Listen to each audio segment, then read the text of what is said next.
விஜய் மேலே கொலகாண்டில் இருக்காப்புல சங்கீதா. விஜய் வந்து ஒழிச்சு கட்டியே ஆகணும். விஜயால் மிகப்பெரிய பாதிப்புக்குள்ளான முதல் ரசிகை. ஒவ்வொரு ரசிகையிலும் புரிந்து கொள்ள வேண்டியது விஜய் படத்தை பார்க்கறது தப்பு கிடையாது. ஆனால் விஜயோட தனிப்பட்ட அந்த சைக்கோத்தனமான கேரக்டர் இருக்குல்ல, பொண்ணுக்கு வந்து பேர் வந்து என்னென்னா அந்த நடிகை பேரை மாதிரியே வச்சுக்கல, ஷாஷா. அந்த ஷா இந்த ஷா ரெண்டு ஒன்று தான் அப்படின்னோடனே கொந்தளிச்சிட்டேன். பிடிக்காத ஒரு கேரக்டரு, நம்ம வாழ்க்கையவே அழித்த ஒரு கேரக்டர், அவளை தூக்கி நான் பெத்த பிள்ளைக்கு வச்சேன். ஆமாம், அவங்ககிட்ட ஃபோட்டோ இருக்குது, வீடியோ ஆதாரங்கள்லாம் இருக்குது, எல்லாமே வச்சுருக்கேன். குடிபோதையில் வர்ற மாதிரி பப்பில் இருந்து வந்து இறங்கி ஸ்டாண்ட் வித் விஜய் கிட்ட ஸ்டாண்ட் வித் சங்கீதா. அதுக்கு முன்னாடி பாரில் நடந்தது, பப்பில் நடந்ததுன்னா அது சங்கீதா மேட்ரு வேறு. ஏன்னா அது விஜய் பழி வாங்குறதுக்கு பண்ணது. ஆனால் ஒரு விஷயத்தை மட்டும் நீங்கள் விட்டுறக்கூடாது. தூக்கத்தில் உன்னை அடித்து கேட்டால் என்ன சொல்லுவேன், திமுக சதி, மு.க. ஸ்டாலின் சதி. இப்போ அவங்க அப்பா அம்மாவும் அவங்க கட்டுப்பாட்டில் தான் இருக்காங்க, ஜகி வாசுதேவ் கட்டுப்பாட்டில் தான் இருக்காங்க ரெண்டு பேரும். யார்? விஜயோடைய அப்பா அம்மா. ஆமாம், ஃபோன் பண்ணி சொல்லி பிடிச்சிட்டு போயிட்டாங்க. எலெக்ஷன் வரைக்கும் ரெண்டு பேரையும் வெளியே விட்டுறக்கூடாது. இது இல்லைன்னு சொல்லுங்கள். இவர் மட்டும் வாடகை ஃப்ளைட் எடுத்து திரிசாவை கூப்பிட்டு போவார். உங்கள் வீட்டு பிள்ளைக்கு பலூன் வாங்கி கொடுக்க வக்கில் ஆட்டோக்காரிக்கு 500 ரூபாயா? என்னைய வந்து சாதா ஃப்ளைட்டில் கூட நீ கூப்பிட்டு போனதில்லை. அது போகிற இடம் எங்கே இல்லை, இந்த நபரை ஃபோக்கஸ் பண்ணுறாங்க, இந்த நபர் கிடையாது, அந்த இன்னொரு நபரை தான் சொல்கிறேன். அந்த நபர்னால தான் இந்த பிரச்சனை. 2021 பழைய பக்கங்களை புரட்டி பார்த்தீங்கன்னா வந்து அவருடைய அந்தஸ்துக்கும் அவருடைய சொத்துக்கும் ஏற்ற வந்து ஜீவனாம்சம் கொடுக்கணும். பிள்ளைங்களை பெற்று வளர்த்து படிக்க வச்சு காப்பாற்றுறதுக்கு அப்புறம் அந்த பெண்ணுக்கு என்ன, அவங்க அந்த ஸ்டேட்டஸில் வாழணும்ல. 15,000 கோடி ஜீவனாம்சம். சார், தாவேகா தலைவர் விஜய் அவருடைய இந்த விவாகரத்து செய்தி நீங்கள் பார்த்துருப்பீங்க. அதோடைய பெட்டிஷன்ஸும் வந்து இப்போது சோஷியல் மீடியாவில் ரொம்ப பரவிட்டு இருக்கு. இதை நீங்கள் எப்படி சார் பார்க்குறீங்க இந்த சூழலை? அவங்க குடும்ப பிரச்சனையை நம்ம எப்படி போய் பார்க்குறதுன்னு தெரில. ஸோ வந்து சங்கீதா ஏற்கனவே வந்து இது தெரியும். நான் வந்து 3 வருஷத்துக்கு முன்னாடியே அதை பேசியிருக்கேன். இந்த விவகாரத்தை முதல் முறையாக லேசாக டச் பண்ணி விட்டேன்னா, அது குடும்ப விவகாரம்னால பண்ணல. சங்கீதா லண்டன் போனதுக்கு அப்புறமே சங்கீதாட்ட ஒரு பேட்டி எடுக்கிறதுக்காக ட்ரை பண்ணியிருந்தேன். ஒரு 3 வருஷத்துக்கு முன்னாடி அவங்க குடும்ப நண்பர் ஒருத்தர் அவங்க இந்த மாதிரி வந்துட்டாங்கன்றதை பற்றி டீட்டெயிலாக சொல்லியிருந்தார். நீ அவங்க விஜயோட சேர்றதுக்கு வாய்ப்பே கிடையாது அப்படின்ற மாதிரி. சரி, அவங்ககிட்ட வேணால் ஒரு சின்ன இது வாங்கலாமே அப்படின்னா அது அவங்க தயாராக இல்லைன்ற மாதிரி சொல்லிட்டாங்க. இல்லை அவங்க ஒரு டைம் வரும், அதுக்கப்புறம் சொல்லுவாங்க அப்படின்னு. அதற்கப்புறம் எனக்கு வந்த தகவல் என்னென்னா, எப்படியும் வந்து விஜய் மேலே கொலகாண்டில் இருக்காப்புல சங்கீதா. விஜய் வந்து ஒழிச்சு கட்டியே ஆகணும். ஏன்னா நம்பி ஒரு ரசிகையாக வந்து தேடி வந்து அன்னைக்கு வந்து அவங்க அப்பா பெரிய தொழிலதிபர். இந்த விஜய் வந்து அப்போ முட்டை புரோட்டா, தொட்டை புரோட்டா, வரட்டு மேலே முட்டை புரோட்டா கடை வச்சுருந்த காலம் அது. அவங்க அப்பாவும் மகனும் சேர்ந்து அம்மா பாடுவாங்க. அந்த இது வடிவேல் காமெடியில் வரும்ல, அம்மா வாசிக்க, அவங்க அப்பா வந்து தபேலா வாசிக்க, குடும்பமே சேர்ந்து ஆடும் பாருங்க, அந்த கதை தான் அது. அவங்க அம்மா படத்தில் பாட்டு பாடுவாங்க, அவங்க அப்பா டைரக்ஷன் பண்ணுவார், இவர் நடிப்பார், இவங்க மாமா வந்து ஒரு பாட்டு பாடுவார், அப்புறம் விஜயே பாட்டு பாடுவார். அதிலே போடுவாங்க இந்த பாடலை பாடிக்கொண்டு, பார்த்துருக்கீங்களா? அதெல்லாம் பாடிக்கொண்டு இருப்பார், உங்கள் விஜய் உங்கள் விஜய் உங்கள் விஜய்ன்னு பாருங்க. ஏன்னா அந்தளவு விஜய்னா யாருக்குமே தெரியாது. இப்போ இவ்வளோ கஷ்டப்பட்டு அவங்க அப்பா வந்து இந்த காலத்தில் ஒரு பொண்ணு வந்து லண்டன்லேருந்து வருது. அந்த டைமில் லண்டன்னா பெருசு. இப்போ லண்டன்னா அவனும் போக மாட்டான், போகிறான் போய் அங்கே போய் பெட்ரோல் பங்கில் வேலை பார்த்துட்ருக்கேன், இப்போ அவன் படிக்க போகிறேன், ரொம்ப கஷ்டப்படுறாங்க, அது வேறு. அப்போ லண்டனில் வந்து பொண்ணுக்கு இருந்தோடனே சரி நம்ம மகனுக்கு ஒரு நல்ல வாழ்க்கை கிடச்சிருக்கு, புரியுதா? அப்படி எல்லோரும் என்ன நினைப்பாங்க, நம்ம பொண்ணுக்கு நல்ல வாழ்க்கை கிடச்சிருக்குன்னு நினைப்பாங்க. ஆனால் சந்திரசேகர் என்ன நினச்சாருன்னா, மகனுக்கு ஒரு நல்ல வாழ்க்கை கிடச்சிருக்கு, நீ வெளிநாட்டில் படம் ஓடலைன்னா கூட செட்டில் ஆகிடலாம். அந்த காலகட்டத்தில் நீங்கள் ஃபஸ்ட்டு இப்போ உள்ள விஜய் வந்து பெரிய ஸ்டார் ஆகிட்டாப்புல, அப்போ ஒரு சந்தேகம் வரும்ல. அந்த டைமில் சரி நல்ல பொண்ணு ரைட்டுன்னா அந்த பொண்ணு ரசிகை தேடி வந்துருச்சு. வந்தோடனே கல்யாணம் பண்ணி வச்சிட்டாங்க. அதுக்கப்புறம் அப்படியே நல்லா தான் அவங்க வாழ்க்கை போயிட்டு இருக்கும்போது தான் திடீர்னு அந்த சங்கீதாவுக்கு பல விஷயங்கள் தெரிய வருது. பல விஷயங்கள் தெரிய வரும்போது ஷாக் ஆகிடுறாப்புல. அதுக்குள்ளே 2 குழந்தை பிறந்து எல்லாம் வளர்ந்துடுது. வளர்ந்துகிட்டே 7, 8 வயசு 10 வயசு வரும்போது தெரிஞ்ச உடனே பிரச்சனை ஆகிடுது. விஜய் வந்து சைக்கோத்தனமாக நடக்கிறான்னு நம்ம சொல்லலை, அவங்களே சொல்லியிருக்காங்க. ஸோ அப்படி இருக்கும்போது அந்த பையன் சண்டை போட்டு அதுக்குள்ளே சில சமாச்சாரங்கள் நடந்துச்சு. அதை நம்ம இப்போ வெளியே சொல்ல வேண்டாம், சங்கீதா என்ன பண்ணாப்புலன்னு. ஏன்னா இப்போதைக்கு பாதிக்கப்பட்டது சங்கீதா தான். அதனால் நம்ம சங்கீதா பக்கம் தான் நிற்கணும். ஸ்டாண்ட் வித் விஜய் கிடையாது, ஸ்டாண்ட் வித் சங்கீதா இந்த விவகாரத்தில். அதுக்கு முன்னாடி பாரில் நடந்தது, பப்பில் நடந்ததுன்னா அது சங்கீதா மேட்ரு வேறு, அது அப்புறம் நம்ம பேசலாம். ஏன்னா அது இப்போ தேவையில்லாத விஷயம். ஏன்னா அது விஜய் பழி வாங்குறதுக்கு பண்ணது தான். ஸோ அந்த காலகட்டங்களில் அப்படின்னா 2 பேருக்கு சண்டை வந்துடுச்சு. 2 பேரும் பொண்ணை கூட்டிகிட்டு அவங்க கிளம்பி போய் சவுத் ஈஸ்ட் லண்டனில் ஒரு அமைதியான ஒரு வீட்டில் அவங்க வந்து என்னென்னா இது மாதிரி வாழ்ந்துட்டுருக்காங்க. ஒரு இது என்ன பாஷாவில் வந்து ஆட்டோ ஓட்டுவார்ல ரஜினி, அங்கே தாதாவாக இருப்பார், ஆனால் யாருக்குன்னே தெரியாத மாதிரி அமைதியாக இருப்பார்ல, அந்த மாதிரி ஒரு சூழலில் அவங்க வாழ்ந்துக்கிட்டு குழந்தைய படிக்க வச்சுட்டு, அது காலேஜ் வந்துடுச்சு, அதை படிக்க வைக்க காஃபி ஷாப்பில் பேச, அது ஒரு தனி லைஃப்பில் அவங்க வாழ்ந்துக்கிட்டு இவ்வளோ பெரிய துரோகத்தை நம்ம சந்திச்சிட்டோம் அப்படின்னு சொல்லி விஜயால் பாதிக்கப்பட்ட மிகப்பெரிய பாதிப்புக்குள்ளான முதல் ரசிகை யாருன்னா சங்கீதா. புரியுதாங்க? அவ்வளோ தீவிர ரசிகையாக இருந்து ஒவ்வொரு ரசிகையிலும் புரிந்து கொள்ள வேண்டியது, விஜய் படத்தை பார்க்குறது தப்பு கிடையாது, இசையை கேட்குறது, பாட்டை கேட்குறது, அவர் திரிஷாவோட ஆடுவார், நயன்தாராவோட ஆடுவார், சிம்ரனோட ஆடுவார், அதெல்லாம் வேறு, அதை நம்ம ரசிக்கலாம் பார்க்கலாம், ஓகே. ஆனால் விஜயோட தனிப்பட்ட அந்த சைக்கோத்தனமான கேரக்டர் இருக்குல்ல, அதை வந்து யார் சொல்ல முடியும்னா கூட இருக்க மனைவிக்கு தான் தெரியும் எல்லாமே, இல்லை லவ்வருக்கு தெரியும், இல்லை ஃப்ரெண்டுக்கு தெரியும், இல்லை தாய் தந்தைக்கு தெரியும். தாய் தந்தை ஏற்கனவே அதை பற்றி தெரிஞ்சுக்கிட்டாங்க. புரியுதா அவங்களுக்கு? பார்த்தீங்க அப்படின்னா அந்த பாலா படத்தில் அந்த சீன் வச்சுருப்பாங்க, கடைசியில் அவங்க அம்மாவே வந்து தயிர் சாதத்தில் விஷத்தை வச்சு கொண்டுருப்பேன் சூர்யாவை. நந்தா படத்தில் ரொம்ப அட்டகாசம் பண்ணுவேன், கடைசியில் பெற்ற தாயிலே தாங்க முடியாதுன்னு சொல்லி நானும் தயிர் சாதத்துலேயே சாம்பார் சாதமானு மறந்துட்டேன், அதில் விஷத்தை வச்சு ஊட்டி விட்டோன்னா அப்படியே செத்துருவான். ஸோ அந்த மாதிரி சில தாய்கள் அப்படி முடிவு பண்ணுவாங்க, எல்லா தாயும் அப்படி முடிவு பண்ணுவாங்க. சரி நம்ம பிள்ளை எங்கே இப்போ சில படத்தில் பார்த்திங்கன்னா அந்த குழந்தை எங்கேயாவது போய் பிழைக்கட்டுன்னு ஒரு வாழை இலையிலே வச்சு தண்ணிக்குள்ளே விட்டுருவாங்க, அது எங்கிட்டோ போய் பிழைக்கட்டும், நம்மளால் ஒன்றும் பண்ண வேண்டாம்னு சில தாய் நினைப்பாங்க. ஆனால் சில தாய்மார்கள் சரி நம்ம விலகி போயிடுவோம் அப்படின்னு நினைப்பாங்க. அது மூணாவது கேட்டகரி தான் இவங்க. சரி பிள்ளை இப்படி பிறந்துச்சு, அது நம்மளையும் மதிக்கிறது கிடையாது, அது பெற்ற பிள்ளைகளையும் மதிக்கிறது கிடையாது, அதோட மனைவியும் மதிக்கிறது கிடையாது, ரசிகைகளையும் மதிக்கிறது கிடையாது, படம் எடுத்த ப்ரொடியூசரையும் மதிக்கிறது கிடையாது, டைரக்டரையும் மதிக்கிறது கிடையாது. இப்படி ஒரு பிள்ளை பிறந்துச்சுன்னா அவங்க ஒதுங்கி போயிட்டாங்க. ஆனால் மனைவி விட்டு கொடுக்க முடியுமா? ஒரு ரசிகையாக வந்து கல்யாணம் பண்ணி 2 பிள்ளையை பெற்று எல்லாம் இருக்கும்போது இவ்வளோ பெரிய துரோகத்தை சந்திச்சோன்னே எனக்கு கொந்தளிச்சு லண்டனுக்கு போயிட்டாப்புல. பையன் நான் வரலம்மா, லண்டனுக்கு வரல, நான் இங்கே படம் எடுக்க போகிறேன்னு ஜெய்சன் சஞ்சய் தனியாக போயிட்டாப்புல. அதுவும் பார்த்தீங்கன்னா பொண்ணுக்கு வந்து பேர் வந்து என்னென்னா அந்த நடிகை பேரை மாதிரியே வச்சுக்கப்பல, ஷாஷாவை இதை வச்சுருக்காங்க. புரியுதா? எப்படின்னு புரியுதா அவங்களுக்கு? ஒரு எழுத்தை மட்டும் கட் பண்ணிவிட்டு அந்த ஒரு எழுத்தை தூக்கி போட்டு மீதி வந்து எப்படின்னா அதில் இன்னொன்னா இந்த சின்ன பிள்ளைங்களாம் கேக்கு கொடுத்தீங்கன்னா க்ரீமை மட்டும் நக்கி தின்றுடும், கேக்கை தூக்கி போட்டுரும். புரியுதா அவங்களுக்கு? அந்த மாதிரி 2 பிரிச்சிட்டாப்புல. பிரிச்சுட்டு என்ன பண்ணுறாங்க, அந்த ஷாஷா மட்டும் எடுத்து வச்சிட்டாப்புல, வச்சு அவங்க பிள்ளைக்கு வச்சிட்டாப்புல. இதெல்லாம் பிற்காலத்தில் இந்த பேர் எங்கேயோ கேள்விப்பட்ட மாதிரி இருக்குதுன்னு அவங்க சங்கீதா யோசிச்சிட்டே இருக்காங்க. நம்ம பிள்ளைக்கு போய் ஷாஷான்னு பேர் வைக்கிறாரு அப்படின்னு. ஏன்னா புரியலை முதல்ல அவங்களுக்கு, அவங்க இலங்கை தமிழ்னால அது வேறு ஏதோ வைக்கிறாங்க போல் இந்த ஊர்லன்னு வச்சிட்டாங்க. அதுக்கப்புறம் தான் வந்து அந்த முதல் எழுத்தை சேர்த்து பார்க்க அந்த சில இதெல்லாம் காட்டுவாங்கல்ல, இப்படி வச்சு பார்த்த உடனே ஒரு பேப்பர் தூளாக கிடக்கும், அதை எடுத்து ஒட்டி பார்த்தா அதில் ஏதோ எழுதியிருக்கும், அது என்னன்னு பார்த்தா ஒரு புதையல் இருக்குது இங்கே 100 அடியில் அப்படின்ட்டு, அது பெரிய விஷயமாகும். அந்த மாதிரி இந்த பேர் ஒட்டி ஏதோ கிழிஞ்சி ஏதோ பார்க்கும்போது பார்த்தா ஷாஷா, அந்த ஷா இந்த ஷா 2 ஒன்று தான் அப்படின்னோடனே கொந்தளிச்சிட்டாங்க. நான் பெற்ற பிள்ளைக்கு நீ எவ பேரை வச்சுருக்க அப்படின்ற மாதிரி அதுலேருந்து தான் பிரச்சனை வரும். அது அவங்களுக்கு லேட்டாக 10 வருஷம் கழிச்சு தான் புரியுது. அப்போ இப்படி தொடர்ந்து இது பண்ணும்போது ரொம்ப கொந்தளிச்சார் போயிட்டாப்புல. இப்போ இந்த தனிப்பட்ட முறையில் அவர் எத்தனை கல்யாணம் வேணாலும் பண்ணிக்கலான்னு இந்திய அரசே சொல்லுது. இந்திய அரசு இவரை சொல்லலை, சட்டத்தில் சொல்லுது. ஏன்னா ஒரு ஆணும் பெண்ணும் வந்து அவர் வயதுக்கு மேலே ஆயிடுச்சு அப்படின்னா அவர்கள் யாரோட வேணாலும் ஃப்ரெண்ட்ஷிப் வச்சுக்கலாம், உறவு வச்சுக்கலாம், அது அவங்கவுங்க விருப்பத்தின் அடிப்படையில் உள்ளது. அவங்க விரும்பினாங்கன்னா வச்சுக்கலான்னு சட்டமே மாற்றிட்டான். இப்போ சுப்ரீம் கோர்ட்லேயே மாற்றி சட்டத்திலே வந்துடுச்சு. அதை யாரும் தடுக்க முடியாது, அது நம்மளும் தலையிட முடியாது. ஆனால் அதே நேரத்தில் நம்ம வெளியால் நம்ம அதை பற்றி தலையிட கேட்டு போனால் நமக்கு என்ன, நம்ம பணம் எடிட் பண்ணி போட்டோமா நீங்கள் வீட்டுக்கு போயிடுவீங்க, நான் வந்து பேட்டியை கொடுத்தோம்னா நான் போயிடுவேன். ஆனால் சங்கீதா அப்படி போக முடியாதுல்ல, மனைவி ஆகுது. ஸோ அதனால் என்ன பண்ணுறாப்புலன்னா அவர் கோர்ட்டை நாடி எனக்கு விவாகரத்து வேணும், அதனால் எனக்கு பிரித்து விட்ருங்க அப்படின்னு சொல்லி வரும்போது அதை பற்றி இப்போ நீதிபதி 20ஆம் தேதி விசாரிக்கிறார். சரி, இப்போது கணவர் தரப்புல இருந்து அழுத்தம் ஏற்பட்டால் அந்த நடிகை பேர் சொல்ல வேண்டிய சூழல் வந்தால் நான் சொல்லுவேன், அதற்கான ஆதாரங்களையும் நான் வந்து கோர்ட்டில் வந்து சமர்ப்பிப்பேன். ஆமாம், அவங்ககிட்ட ஃபோட்டோ இருக்குது, வீடியோ ஆதாரங்கள்லாம் இருக்காங்க, எல்லாமே வச்சுருக்காங்க.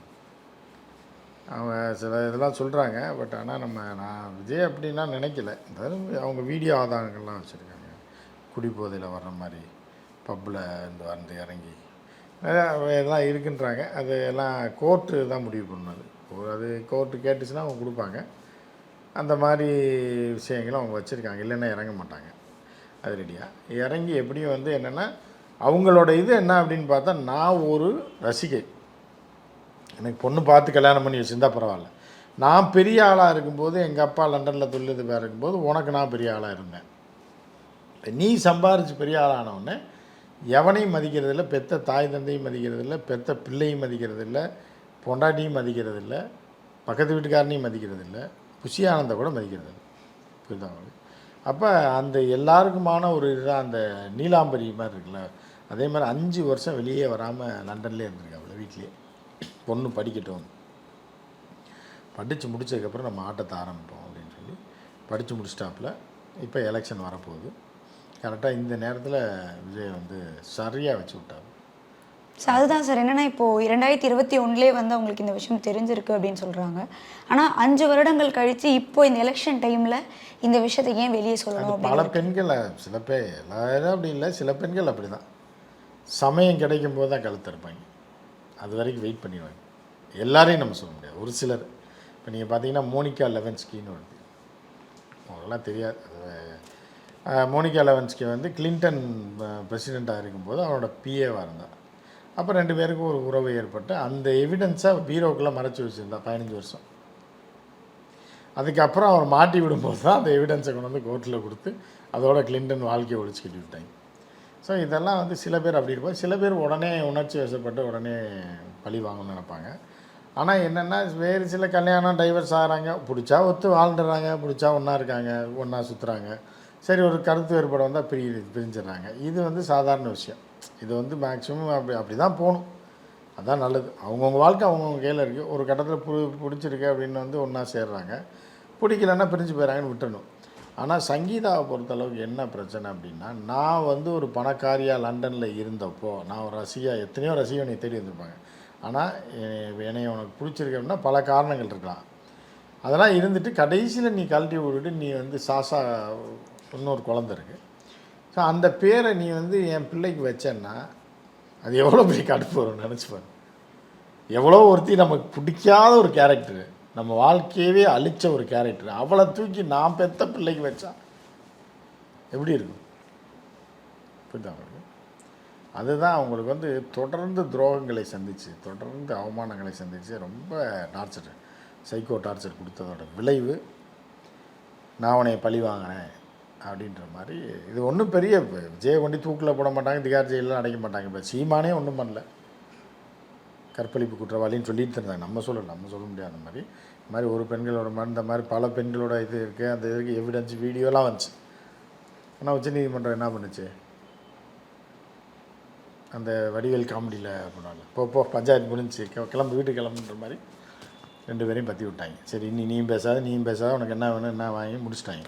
அவ்வளோ பெரிய வழக்கே வந்து, புரியுதா, வீடியோ எவிடன்ஸ் இருந்துச்சு அதில், புரியுதா. அப்போ நீதிமன்றம் என்ன சொல்கிறது, இதை பற்றி இனிமேல் யாரும் பேசாதீங்கன்றுச்சு. இப்போ நம்ம கூட பேச முடியாது, புரியுதா. ஆனால் பழைய வீடியோ இருக்குன்னு வச்சுங்களேன், மாமா கெட்டவன் இல்லடி கேடு கெட்டவன் சொன்னது இன்னும் இருக்குது வீடியோ, அதை நம்ம பேசக்கூடாது. இப்போ என்ன உச்சநீதிமன்றம் ஆணை அதை முடிச்சு வச்சுட்டாங்க அந்த வழக்கை. அப்படிப்பட்ட விஷயத்தில் ஒன்றும் செய்ய முடியாதப்போ விஜய்கிட்ட அந்த டைலாக்லாம் இல்லை. அந்தளவுக்கு சங்கீதா டாக்குமெண்ட் வச்சுருக்காப்லையான்னு தெரியல. இருந்தாலும் சில இது இருக்குன்றாங்க, சில இது இருக்குது. அப்படின்னா அந்த போதையில் வர்றது போகிறது, அவங்க கூட்டிகிட்டு வர்றது, இந்த மாதிரியான இதெல்லாம் இருக்குது. ஆனால் அது வந்து இப்போ நீங்கள் போனீங்க நீதிமன்றத்துக்கே போனீங்கன்னா இது குடும்ப பிரச்சனை. கேட்டால் போங்க 2 பேரும் ஒன்றா, அது பெரிய உங்களுக்கு ஒரு குழந்தைங்களை வளர்க்குறது வைக்கிறதுக்கு அதுக்கு இது ஒரு பணம், இது ஒரு ஜீவனாம்சம் அப்படின்னா அது கொடுத்து, அதுவும் பிஜேபியில் சொல்லி இப்போ வாங்கி கொடுத்துடலாம். அந்த பேமெண்ட் ஏதாவது கொடுத்தீங்கன்னா குடும்பத்துக்கு செலவு, சரி பார்த்துக்கலாம், நான் அங்கேயே கொடுத்துட்றோன்றாங்க. நீங்கள் வந்து ஆனால் ஒரு விஷயத்தை மட்டும் நீங்கள் விட்டுறக்கூடாது, எது நடந்தாலும் திமுக தான், முக ஸ்டாலின் தான். தூக்கத்தில் உன்னை அடித்து கேட்டாலும் என்ன சொல்லுவேன், எதான் சொல்லணும். அந்த இதில் வடிவேல் காவலில் சொல்லலை, டேய் நீ ஒன்றுமே சொல்லலையாடா, அதுதானே நீங்கள் கேட்ட, எப்படி அடித்து கேட்டாலும் சொல்லிடாதீங்கன்ற மாதிரி ஒரே ஒரு பஞ்சாங்கத்தை மட்டும் நீ பாடிக்கிட்டே இருக்கணும். எது கேட்டாலும் திமுக சதி, முக ஸ்டாலின் சதி, இதை மட்டும் சொல்லிகிட்டே இரு. உன் குடும்பத்தில் உன் பரம்பரையை நான் பார்த்துக்கிறேன். இப்போ அவங்க அப்பா அம்மாவும் அவங்க கட்டுப்பாட்டில் தான் இருக்காங்க, ஜகி வாசுதேவ் கட்டுப்பாட்டில் தான் இருக்காங்க 2 பேரும். யார் விஜயோடைய அப்பா அம்மா. ஆமாம், கொண்டு விட்டு வந்துட்டாப்புல. ஃபோன் பண்ணி சொல்லி பிடிச்சிட்டு போயிட்டாங்க. பிடிச்சிட்டு போயிட்டாங்க மீன்ஸ் வந்து வண்டியில் கூப்பிட்டு போயிட்டாங்க. எலெக்ஷன் வரைக்கும் 2 பேரையும் வெளியே விட்டுறக்கூடாதுன்னு. இது இல்லைன்னு சொல்லுங்கள். ஜெகி வாசுதேவிட்ட சொல்லி நான் சொல்கிறது உங்களுக்கு தப்பாக தெரியும். அப்படிலாம் சொல்லியிருக்க மாட்டாப்புல. இவங்க 2 பேரும் விடக்கூடாது, நீங்கள் எப்படினாலும் அடைச்சி போகிறேன் அப்படி சொல்ல மாட்டாப்புல.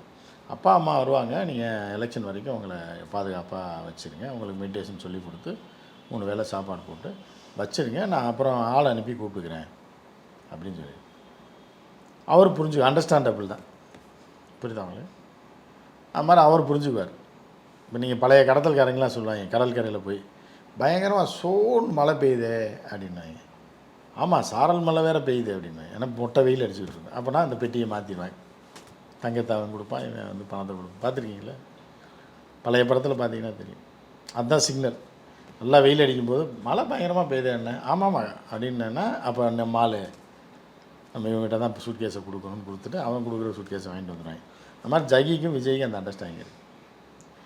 எலெக்ஷன் வருது, ஆமாம்மா அப்பா அம்மா இங்கே அனுப்பிடுங்க, அவங்கள அங்கே தனியாக விட்டுருவாங்க, நீங்கள் வேறு பிரச்சாரத்துக்கு போயிடுவீங்க 2 மாதத்துக்கு ஒரு டைமு, அந்த ஒரு நாள் யார் அவங்கள பார்த்துக்கிறது, நீங்கள் அனுப்பிவிடுங்க வந்து அங்கே போட்டு வச்சுருந்தேன். அதுக்கிடையில் சந்திரசேகரன் தப்பி ஓடி வந்து ஒரு பேட்டி கொடுத்துட்டு போயிட்டாப்புல. அவரால் முடியல. திருச்சி பாலுச்சாமின்னு ஒருத்தர் இருக்கார், அவரை கூப்பிட்டு வந்து 2 பேரும் ஏதோ ஒன்று பேசிக்கிட்டு அப்போ திருப்பி அதுக்கு அந்த இதில் தான் கடுப்பாகி கொண்டு போய் அங்கே விட்டது ஆசிரமத்தை. திருச்சி பாலுச்சாமியோட சேர்ந்து ஒரு பேட்டி கொடுத்துட்டாரு, என் மகன் தான் முதல்வர்னு. அதில் கடுப்பாகி தான் கொண்டு அங்கே விட்டது. இப்போ விட்டுறக்கூடாதுன்னு இருக்க. எலெக்ஷன் வரைக்கும் எங்கள் அம்மா அப்பாவை நல்லா பார்த்துக்கணும் சாமின்னு. நல்லா பார்த்துக்கிறேன் விடுங்க, அதுக்கு எவ்வளோ நான் ஃபீஸ் கட்டணும் அதெல்லாம் நான் டெல்லியில் வாங்கிக்கிறேன், பார்த்துக்கிறேன் விடுங்க, எலெக்ஷன் வரைக்கும் பார்த்துக்கிறேன், நீங்கள் வந்து தொடர்ந்து அடிங்க, திமுக தான் எல்லாத்துக்கும் காரணம் அப்படின்றத அடிங்கன்னு சொல்லி அவரும் அண்டர்ஸ்டாண்டபிள் தான். இப்போ வந்து திருப்பி வந்து எலெக்ஷன் முடிஞ்சோடனே ஃபோனில் சொல்லுவாப்புல, சாமி மழை பெய்யுதா அப்படின்னு, லைட்டாக தூருது, அப்போ அனுப்பி விட்ருங்க அப்படின்னா 2 பேரையும் பேக் பண்ணியிருப்பேன். இதுதான் நடக்கும். ஸோ இந்த மாதிரி எல்லாமே செட்டப்பில் தான் போயிட்டுருக்கு. இப்போ இவங்க சங்கீதா கூட பேசி ஈஸி லண்டன்லேயே செட்டில் பண்ணிடுவாங்க, எவ்வளோ வேணும் என்ன நீ கொடுத்துருங்க. காம்ப்ரமைஸ் ஆகிடுவாங்க அப்படின்னு சொல்கிறீங்களா? காம்ப்ரமைஸ் இல்லைம்மா, டைவர்ஸ் ஆகிடுவாங்கன்றேன். காம்ப்ரமைஸ் எப்படி ஆவாங்க? காம்ப்ரமைஸ் இப்போ அந்த பிள்ளைக்கு பேரை மாற்ற முடியுமா? சர்டிஃபிகேட்டில் போய் சாசான்ற பேரை என்ன பண்ண முடியும்? எல்லாமே முடிஞ்சு போச்சு. இவ்வளோ நாள் ஆடின கூத்துக்களை திருப்பி எப்படி பண்ண முடியும்? ஒன்றும் பண்ண முடியாது.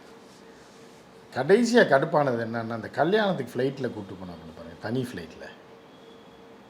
புரியுதா உங்களுக்கு? அந்த இதில் ஒரு காமெடி இருக்கும்.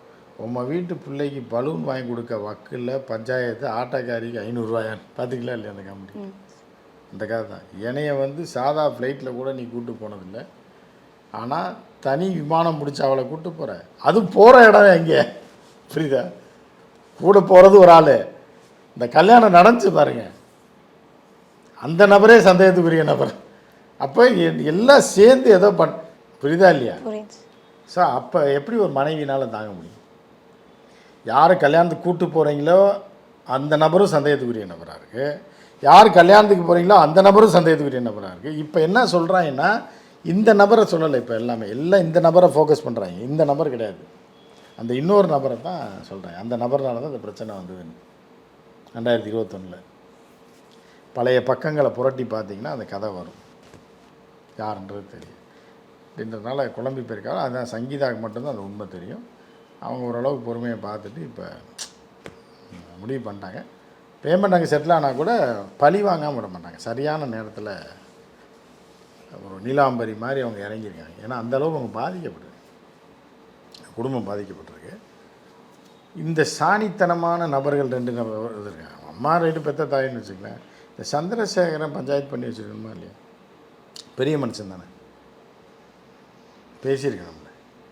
அவங்க ஒன்றுமே கண்டுக்கலையா, அவங்க சைட்லேருந்து எந்த ஒரு ரியாக்ஷனுமே இல்லை. அதனால தான் அந்த பொண்ணு ரொம்ப வெறுத்து போய் லண்டனுக்கே போயிடுச்சு. ஒரு ரசிகையின் ஒரு சோக முடிவு தான் இது. ஒரு மனைவியின் சோக முடிவு நான் சொல்ல மாட்டேன், அது பர்சனல். ஏன்னா ரசிகையாக இருந்து மனைவியாக மாறி இப்படி ஒரு சோக முடிவை செஞ்சு. அப்போ என்ன பண்ணுறதுன்னா, அப்போ யாருமே இதை விட மாட்டாங்க. சரி நீங்கள் பார்த்துக்குமா அப்படின்ற மாதிரி 20ஆம் தேதி விசாரணையில் அவங்க எல்லாத்தையும் சொல்லிட்டாங்க. சைக்கோன்ற அளவுக்கு சொல்லிட்டாங்க, பல உண்மைகளை சொல்லியிருக்காங்க. ஸோ அதெல்லாம் இப்போ விசாரணைக்கு வரும்போது இன் கேமராவில் பண்ணணுன்றாங்க. அவங்க என்ன பண்ணுறாங்கன்னா, இது வெளியவே தெரிய வேண்டாங்க. நான் எந்த நபருக்கு புரியணும்னு நினைக்கிறேன்னா அந்த நபருக்கு புரிஞ்சால் போதும் அப்படின்ற மாதிரி தான் அந்த வழக்கை கொண்டு வர்றாங்க. அது எப்படி இப்போ விசாரணைக்கு வரும்போது வெளியே தெரியாமல் இருக்கும்? 10 வக்கீல் போய் விசாரணைக்கு போக தான் செய்வாங்க, பார்க்க தான் செய்வாங்க, பல ரிப்போர்ட்டர் போய் நோட்ஸ் எடுக்க தான் செய்வான், அப்போ பேச தானே செய்வாங்க. அப்படின்ற மாதிரி தான் இது போயிட்டுருக்கு. சரி, இனிமேனாலும் சங்கீதா அவர்களுடைய வாழ்க்கை நல்லா இருக்கட்டும். நல்லா இருக்கு, இப்போ 5 வருஷமாக நல்லா தான் இருக்காப்புல. ஸோ அப்போ நினச்சி பார்த்துருப்பாப்புல, ஒழுங்காக அங்கேயே இருந்திருக்கலாம், நம்ம ஏமாந்துட்டோம்ன்ட்டு. அதை அவங்க தன் வேலையை காட்டுறாங்க. சார் அதே மாதிரி வந்து அவருடைய அந்தஸ்துக்கும் அவருடைய சொத்துக்கும் ஏற்ற வந்து ஜீவனாம்சம் கொடுக்கணும் அப்படின்ற ஒரு விஷயம் அவங்க மென்ஷன் பண்ணியிருக்காங்க. அது அவங்களுக்கு இருக்க அந்த ஸ்டேட்டஸ்லையும் அவங்களுக்கு அது தேவையில்லை அப்படின்றதும் ஒரு விஷயம் இருக்குது. இதை கேட்குறதுனால தேவையில்லைன்னு எப்படிமா சொல்ல முடியும்? தேவையில்லைன்னு சொல்ல முடியாதுல்ல. இப்போ வந்து என்னென்னா அவங்க இருக்க ஸ்டேட்டஸ், அவங்க மல்டி மில்லியனர்லாம் கிடையாது. அந்த காலத்தில் பணக்காரங்க லண்டனில் ஏதாவது தொழில் பண்ணி சம்பாரிச்சிருந்தாங்க. விஜய் குடும்பத்தோட பெரியார், புரியுதா? இப்போ ஒருத்தர் புரோட்டா கடை வச்சுருக்கும்போது கேஎஃப்சி வந்து கேஎஃப்சியில் ஒரு 10 பிரான்ச் வச்சுருக்க ஒரு சரவண பவன் பெரிய விஷயமாக தான் தெரியும். ஆனால் அதே இந்த புரோட்டா கடைக்காரன் கேஎஃப்சி ஃப்ரான்ச்சைஸி எடுத்துட்டான்னு வைங்க, சவுத் இந்தியா ஃபுல்லாக, அப்போ அதை விட 10 மடங்கு பெரிய ஆளாகிடுவாங்களே, இவங்க தானே பெரிய ஆளாகிடுவாங்க. ஸோ அதனால் உரிய தொகையை அவர் கொடுத்தா தான் அவங்களுக்கு இது வேணும்ல. இப்போ இந்த நிறுவனம் ஒன்று, ஜோஹோன்னு ஒரு நிறுவனம் 15,000 கோடி ஜீவனாம்சம் கேட்டிருக்காங்க அப்படின்ற மாதிரி வரும். ஸோ அவங்கவுங்க ஸ்டேட்டஸ் கொடுத்தானா, அந்த அம்மாவும் இதே மாதிரி தான் போட்டிருக்கான். அந்த ஜோக ஸ்ரீதர் ஏமாற்றிட்டாரு, எல்லாத்தையும் தங்கச்சி அண்ணன் பேரில் எழுதிச்சு, ஒரு பொண்ணு இல்லைன்ற மாதிரி கடைசியில் இது ஜீவனாம்சம் கேட்டால் ஏதோ இருக்கிறத ஒரு தயிர் சாத பொட்டத்தையும் இப்போ ஒரு 10 கிலோ பருப்பையும் கொடுத்து அனுப்பி விட்றாரு அப்படின்ற மாதிரி இருந்தாலும் அந்த அம்மா வழக்கு போட்டிருக்கு. ஸோ அந்த மாதிரி இவர் ஸ்டேட்டஸுக்கு இவருடைய காப்பாற்றுனது, ஒரு பிள்ளைங்களை பெற்று வளர்த்து படிக்க வச்சு காப்பாற்றுறதுக்கு அப்புறம் அந்த பெண்ணுக்கு என்ன பண்ணணும், அவங்க அந்த ஸ்டேட்டஸில் வாழணும்ல. இவர் மட்டும் வாடகை ஃப்ளைட் எடுத்து திரிஷாவை கூப்பிட்டு போவார். நான் அதை தப்பாக சொல்லலை, ஃப்ரெண்டு. இப்போ கட்டின மனைவி இருக்குல்ல, புரியுதா, அதை என்னைக்கு கூப்பிட்டு போயிருக்காரு? தனி விமானத்தில் கூப்பிட்டு போயிருக்காரா? ஏதாவது நியூஸ் பார்த்துருக்கீங்களா நீங்கள்? அந்த பையன் என்ன பண்ணுவான், டைரக்டராக போகிறாப்பு, யார் ஸ்டேஷன் சேர்ந்து ஒரு நாள் கொண்டு ஏர்போர்ட்டில் கூப்பிட்டு போய் சின்ன பிள்ளையில் காட்டியிருப்பாரா? இல்லை. இப்போ ஜேசன் சஞ்சய் டைரக்ட் பண்ணி அவர் சம்பாதிச்சு தான் போகணும். ஸோ அந்த மாதிரி இருக்கும்போது எல்லாருக்கும் அந்த இது வரத்தான் செய்யும். பார்ப்பேன் என்ன நடக்குது. நிறைய விஷயங்களை பகிர்ந்தமைக்கு நன்றி சார்.